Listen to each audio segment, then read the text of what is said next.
எங்களுடைய சட்டமன்ற உறுப்பினர்களை ராஜினாமா செய்ய வைத்து தமிழக வெற்றி கழகத்தில் இணைத்துதான் களவாளிகள். காவிரி நதிநீர் பிரச்சனை 50 ஆண்டு காலம் தீர்க்க முடியாத பிரச்சனை.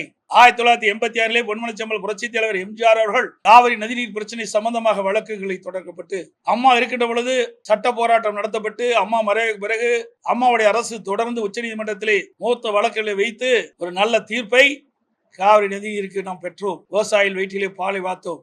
ஆண்டுக்கு 177.25 டிஎம்சி தண்ணீர் கர்நாடக அரசு கர்நாடகாவிலிருந்து தமிழ்நாட்டுக்கு திறந்து விட வேண்டும் என்ற தீர்ப்பை பெற்ற அரசு அனைத்து இந்திய அண்ணா திராவிட முன்னேற்ற கழக அரசு. இன்றைக்கு அதுக்கு எதிராக குந்தகம் ஏற்படுமோ என்ற அச்சம் இப்பொழுது விவசாயிகளிடத்தில் நிலவிக் கொண்டிருக்கிறது. அண்மையிலே புதிதாக தேர்ந்தெடுக்கப்பட்ட தமிழக வெற்றி கழகம் அரசாங்கம் டிவிக்கு அரசாங்கம் மேகதாது அணை கட்டுவது குறித்து தீர்மானம் கொண்டு வந்தார்கள். தனி தீர்மானம். அதிலே நடுவர் மன்றம் அமைக்கப்படும் என்ற ஒரு அறிவிப்பை வெளியிட்டிருக்கின்றார்கள். ஏற்கனவே உச்சநீதிமன்றம் தெளிவான தீர்ப்பை கொடுத்திருக்கின்றது. 15 ஆண்டுகளுக்கு அந்த தீர்ப்பு தொடரும் என்று அறிவித்திருக்கின்றார்கள். கீழ்ப்படுகை மாநிலத்துடைய அனுமதி இல்லாமல் மேல் படுகையில் இருக்கின்ற மாநிலம் எந்த ஒரு கட்டுமானத்தையும் காவிரி ஆற்றிலே செயல்படுத்தக்கூடாது என்று தீர்ப்பை கொடுத்திருக்கின்றது. அதோடு காவிரி நதிநீர் பாசனம் பெறுகின்ற மாநிலங்கள் பாதிக்காத அளவிற்கு ஒரு நல்ல தீர்ப்பை உச்சநீதிமன்றம் வழங்கி இருக்கின்றது. அந்த தீர்ப்பிலே காவிரி நதிநீரை தடுக்கவோ தேக்கவோ திருப்பி அனுப்பவோ கூடாது என்ற தீர்ப்பை கொடுத்திருக்கின்றது. அப்படி இருக்கின்ற பொழுது நடுவர் மன்றம் தேவையற்றது. ஒரு குழப்பத்தை ஏற்படுகின்ற விதமாக புதிய அரசாங்கம் இதை அறிவித்திருக்கின்றது. விவசாயிடத்திலே மிக கொந்தளிப்பு ஏற்படுத்திருக்கின்றது. குறிப்பா டெல்டா மாவட்ட விவசாயிகளிடத்திலே மிகப்பெரிய அச்சம் ஏற்பட்டிருக்கின்றது.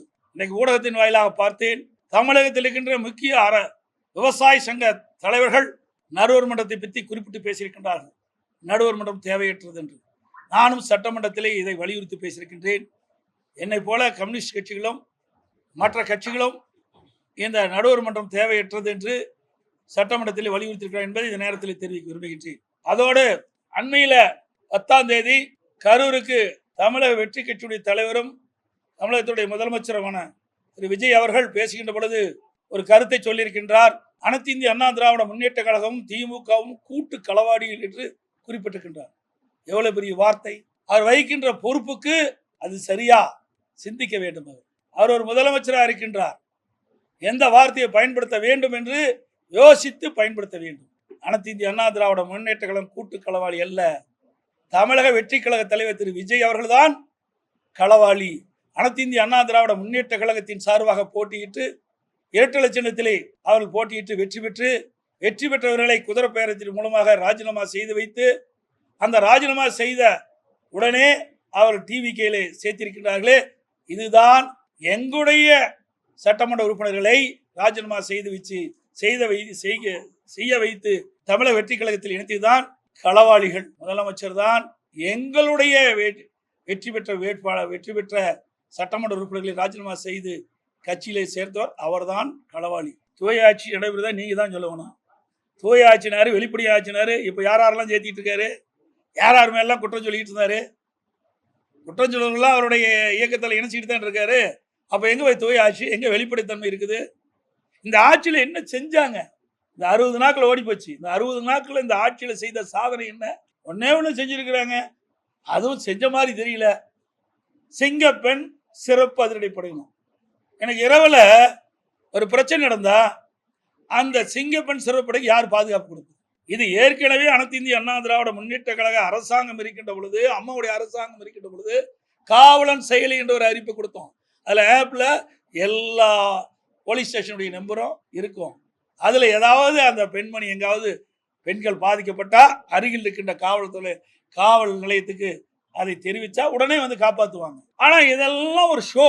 இதனால மக்களுக்கு நன்மை கிடைக்குதா என்றால் எனக்கு தெரிஞ்ச வரைக்கும் இன்னும் காலப்போக்கில் தான் தெரியும். அதான் நீ கரூர் பேச்சை பார்த்தீங்களே, கரூர் பேச்சை இன்னும் முதலமைச்சர் அந்தஸ்துக்கே வரல. அவர் நாலாங்கிட்ட பேச்சாக கூட தான் பேசிட்டு இருக்காரு. பஞ்சு டைலாக் பேசிட்டு இருக்காரு. ஆக்கப்பூர்வமான கருத்துக்களை பேச வேணும். தக்க வைக்கிறது இல்லைங்க, தக்க வைக்கிறதுங்கிறதா தவறானது. ஒரு கட்சியில வெற்றி பெற்ற பிறகு இதுவரைக்கும் தமிழக வரலாறு இப்படிப்பட்ட நிலைமை இல்லை. இதுதான் முதல்ல நடக்குது. இன்னும் சொல்ல போனா நிறைய ஓப்பனா பேச முடியாது. இன்றைக்கு அது சொல்லக்கூடாது, அதை நம்ம பிறகு சொல்ல. சில விஷயங்களை சொல்ல முடியும், சில விஷயங்களை சொல்ல முடியாது. என்ன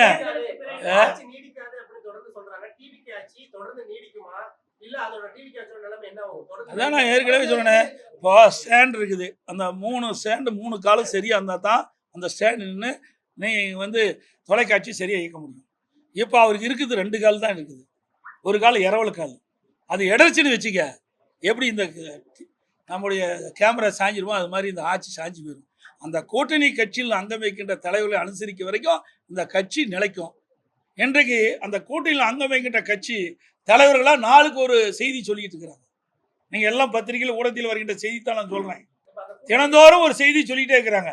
ஒரு கட்சி தலைவர் என்னங்கிறாரு, நாங்கள் மேதுக்கு ஆளுநர் ஆட்சி வரக்கூடாது என்பதற்காக ஆதரவு கொடுக்குறோம், ஆனால் திமுக கூட்டணியில் அங்கம் வைக்கிறார். அடுத்த நாள் வேற மாதிரி ஒரு கருத்து சொல்றாரு. இப்படி முரண்பட்ட கருத்து சொல்லுகின்ற கட்சியை நம்பித்தான் ஒரு ஆட்சி செஞ்சுட்டு இருக்காரு. இவர் பெரும்பான்மையோட ஆட்சி இல்லை, அவர் 108 இடத்துல ஜெயிச்சிருக்காரு. மீதியெல்லாம் மற்ற கட்சி வெற்றி பெற்று அதிலிருந்து சட்டமன்ற உறுப்பினர் இரவல் வாங்கி தான் ஒரு ஆட்சி நடத்துறாரு. தேர்தலுக்கு முந்தைய என்ன சொன்னாரு, திராவிட கட்சியினுடைய சரியில்லை, 2 திராவிட கட்சியும் சரியில்லை. இப்போ ஒரு திராவிட கட்சியில பல கூட்டணிகள் அங்கம் வச்சு அதில் வெற்றி பெற்று அதில் வந்தவர்கள் தான் அந்த ஆட்சி அமைப்பதற்கு உறுதுணையா இருக்கிறாங்க. அப்புறம் தேர்தல் ஒரு பேச்சு, தேர்தல் முடிஞ்ச ஒரு பேச்சா, இரட்டை வேணுமா?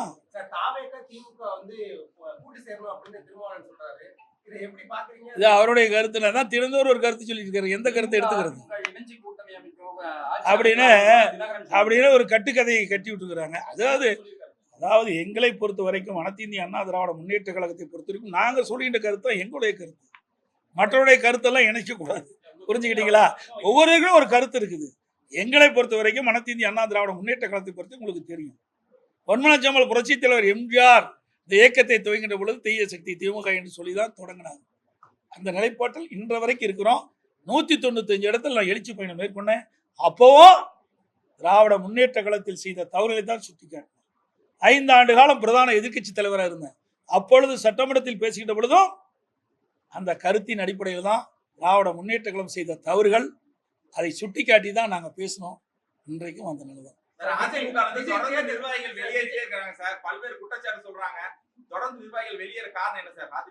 ஏங்க வெளியேறணும் காரணம்னா அவையில தான் கேட்கணும். இதான் இங்க இருக்கிறாங்க, எல்லா எம்எல்ஏ இங்க இருக்கிறோம், எல்லா கருத்து இருக்குது. அண்ணா திமுகவை பொறுத்த வரைக்கும் அவர்கள் மாதிரி குறுகிய வட்டத்தில் இல்லை. இன்றைக்கு ஏற்கனவே அம்மா இருக்கின்ற பொழுது அமைப்பு நீதியாக 9 பேர் தான் நியமிச்சிருந்தாங்க. இன்றைய கால சூழ்நிலைக்கு தகுந்தவாறு ஒவ்வொரு அமைப்புக்கும் 30 - 40 பேர் அமைச்சிருக்கிறோம். 30 - 40 பேர் பொறுப்பாளராக இருக்கிறாங்க. அதில் 1-2 வெளியே இருக்கின்ற பொழுது பத்திரிகையிலையும் ஊடகத்திலையும் நாள்தோறும் வெளியேறான செய்தி வெளியிட்டா நாங்கள் என்ன செய்வது?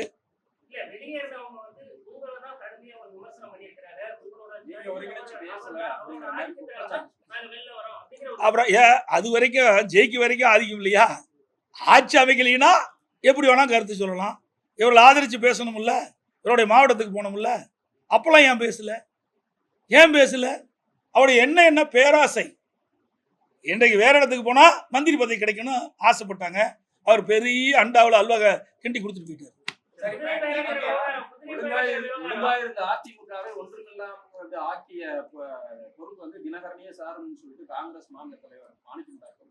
அந்த கட்சியில என்ன இருக்குது? கழுத தேஞ்சு கட்டருபாகிற மாதிரி அது எவ்வளவு பெரிய இயக்கம், 100 விழா கண்ட கட்சி இன்னைக்கு தமிழகத்தில் எந்த நிலையில் இருக்குது? அவர் பேசுறாரு, ஏதாவது புதுசா வந்திருக்காரு, ஏதாவது பேசி விறுவிறுப்பான செய்தி வெளிவரணுங்கிறதுக்காக அந்த கருத்தை அவர் சொல்லியிருக்கிறார். காங்கிரஸ் நிலைமை பரிதாபமான நிலைமை. இப்போ தனியாகவே ஜெயிச்சாங்க, திமுக ஆதரோட போட்டிட்டாங்க, பல கட்சிகள் ஒன்றாக சேர்ந்தது, அப்போ ஜெயிச்சாங்க. அப்போ கூட என்ன சொன்னார், இதே திராவிட முன்னேற்ற கழக தலைவர் திரு ஸ்டாலின் அவர்கள் முதலமைச்சர் இருக்கும்போது எங்கள் கூட்டணி பலம் வாய்ந்த கூட்டணி, கொள்கை கூட்டணி. நாங்கள் இப்போ என்ன ஆச்சு? கொள்கையும் கிடையாது, கூட்டணியும் இல்லை, எல்லாம் சிதறுண்டு. இன்றைக்கு அவருடைய சுய லாபத்திற்காக திமுக தலைமையில் வெற்றி பெற்று மாற்று அணிக்கு போய் அங்க போய் பதவி வாங்கி இன்றைக்கு அதிகாரத்தில் இருக்கிறாங்க. இதில் எங்க போய் கொள்கை இருக்குது? எதுவுமே இல்லையே. விவசாயிகளை பத்தி சிந்திச்சா பரவாயில்ல, விவசாயிகள் என்ன கஷ்டப்படுறாங்கன்னு தான் பரவாயில்ல. அதெல்லாம் அதுக்கு முன்னுரிமை கொடுப்பாரு. அதான் என்ன, இப்போ அவருடைய அட்வைசர் யாரு? தேர்தல் வகுப்பாளர் தான் அட்வைசர். இதுக்கு முந்தி இருந்த திமுக தான் சரி, அண்ணா திமுக தான் சரி, நான் இருக்கும்போது சரி, அட்வைசரா போடுறதா ஒரு அனுபவமிக்க துறை வாரியாக அனுபவம் வாய்ந்த ஒரு துறை செயலாளரை நாங்க போடுவோம்.